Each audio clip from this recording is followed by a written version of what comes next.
મોટા મુંજીયાસર પ્રાથમિક શાળા તાલુકો બગસરા, ત્યાં બાળકો દ્વારા હાથ પર સંચો જે પેન્સિલની અણી કાઢવાનો હોય એની બ્લેડોથી કંઈક હાથ ઉપર ચેકાને કંઈક અમને જાણ થઈ એટલે તાત્કાલિક તાલુકા પ્રાથમિક શિક્ષણ અધિકારી પાસેથી પ્રાથમિક અહેવાલ અમે મંગાવ્યો હતો. તાલુકા પ્રાથમિક શિક્ષણ અધિકારીએ તાત્કાલિક અમને અહેવાલમાં જણાવ્યું કે સાંજના સમયે બાળકો દ્વારા જ્યારે આચાર્યને જાણ થઈ કે આવું કંઈક બનાવ બન્યો છે એટલે આચાર્યએ તરત જ બીજા દિવસે વાલી મિટિંગ કરી અને વાલીઓનું અને બાળકોનું કાઉન્સિલિંગ કર્યું છે.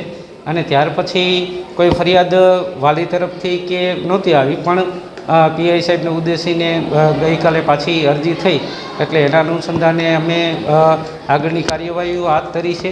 અને હાલ તો અમે મેડિકલ ટીમને પણ બોલાવી છે અને ઇન્જરી બાબતે પણ તપાસ હાથ ધરી છે. અને બાકી આ કારણ શું હતું એની પણ અમારા દ્વારા તપાસ કરવામાં આવશે અને પછી આમાં જે કાંઈ તથ્ય બહાર આવશે એ પ્રમાણે અમે નિયમ અનુસારની કાર્યવાહી કરશું. અને આ કોઈ બાબત કોઈને રિલેટેડ નીકળશે તો જે કાર્યવાહી કરવાની થશે એ કરશું. વધુમાં અમને જે રિપોર્ટ પ્રાથમિક અહેવાલ અમને જે પ્રાપ્ત થયો છે એના અનુસંધાનમાં શાર્પનરની જ વાત કરેલી છે ટીપીઓના પ્રાથમિક અહેવાલમાં. તેમ છતાં આજે અમે અહીંયા ઘટના સ્થળ ઉપર હાજર છીએ અને આજે અમે અહીંયા પણ વધુ તપાસ હાથ ધરી અને આ બાબતે જોઈશું કે ખરેખર તથ્ય શું છે. નહીં, અમને આ ઘટનાની જાણ થઈ એટલે અમે તાત્કાલિક તાલુકા પ્રાથમિક શિક્ષણ અધિકારી પાસેથી પ્રાથમિક અહેવાલ મંગાવી લીધેલું છે.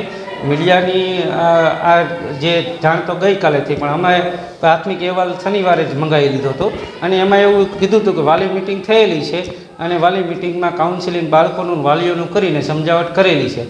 એટલે એ અનુસંધાને પણ આ પાછું અત્યારે મીડિયામાં એમાં આવ્યું એટલે અમે ફર્ધર તપાસ તો આપેલી હતી, પણ હવે અમે ખુદ રૂબરૂ તપાસમાં આવ્યા છીએ. હું પણ અત્યારે અહીંયા મુંજીયાસર હાજર છું. અમારા જિલ્લા પ્રાથમિક શિક્ષણ અધિકારી સાહેબ પણ આવી રહ્યા છે અને અમે અહીંયા હાજર રહીને આજે જ જે કાંઈ તથ્ય હશે એ જાણી અને આપને વિસ્તૃત માહિતી પૂરી પાડશું. કોઈનો દોષ જણાશે તો જે શિસ્ત સેવા અપીલના નિયમો હોય છે એ પ્રમાણેની કાર્યવાહી કરવામાં આવશે.